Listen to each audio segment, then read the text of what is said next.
त्यसका बाजे सिस्नोले डल्लियो। हामी चाहिँ लाउरमा आएर आइसेलु खान जङ। यो चाहिँ हाम्रो बडीगार्ड। जुत्तामा काँडा गरेर बचाऊ। हेलो साथीहरू, नमस्ते, स्वागत छ मेरो युट्युब च्यानलमा। हामी चाहिँ आज आइसेलु टिप्न आएको। आइसेलु चाहिँ ऊ यता छ जङ्गलमा। यहाँ दुईजना दिदीहरू हुनुहुन्छ।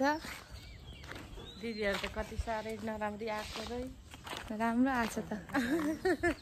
हजुरले नि हाई भन्नु न।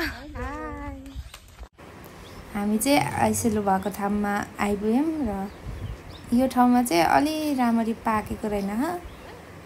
भोलि पाक्छ होला सायद, रातो रातो भएको छ। यहाँ चाहिँ दिदीहरूले टिप्दै हुनुहुन्छ। हामी चाहिँ आइसेलु राख्ने भाँडा नलाएर पाक टिपेर त्यसमा राख्दैछौँ। म चाहिँ पछि भिडियो बनाउँदैछु। दिदीले चाहिँ अगाडि यहाँ आइसेलु छ भनेर देखाएर अगाडि हिँड्नुभएको छ। पछाडि आइसेलु लिनु आउँदै हुनुहुन्छ।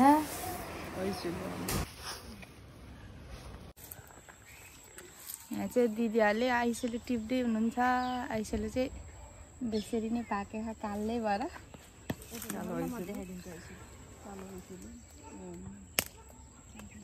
ल यो चाहिँ कालो आइसेलु है। देहरादुनमा चाहिँ कालो आइसेलु हुँदो रहेछ।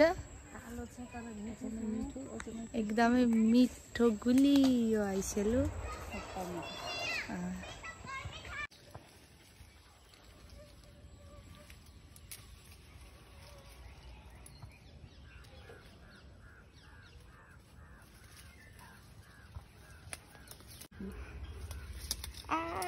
बचाऊ छ त्यो त दिदी।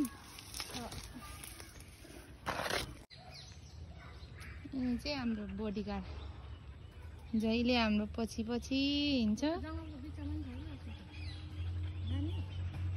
नेक्स्ट लोकेसनमा जाँदैछौँ आइसेलु टिप्न। यहाँबाट छिर्ने ठाउँ, यहाँबाट रहेछ त्यो ठाउँ। त्यसका बाजे सिस्नोले डल्लियो। यहाँ सिस्नो घारी डरेम भयो।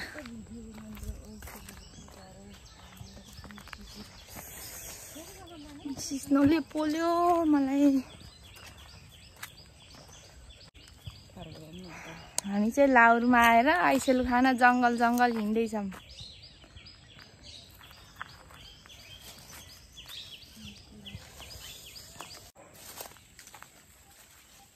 हामी हिँड्दैछौँ अझै जङ्गलको बिचमा।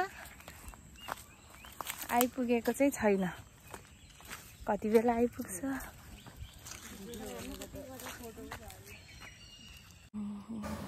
यहाँ चाहिँ एकदम मजाले आइसेलु पाके रहेछ, कालै भएर।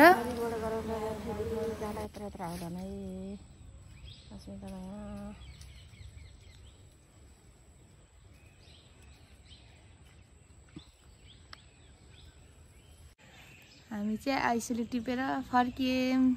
आइसेलु चाहिँ यति भयो। मेरो चाहिँ यहाँ जुत्तामा काँडा गरेर ल है, अब आइसेलु टिपेर चाहिँ सकियो, यति भयो। फेरि अर्को भिडियोमा भेटौँला। By by. अन्तिमसम्म हेरेर लाइक, सेयर, सब्सक्राइब गरिदिनु होला।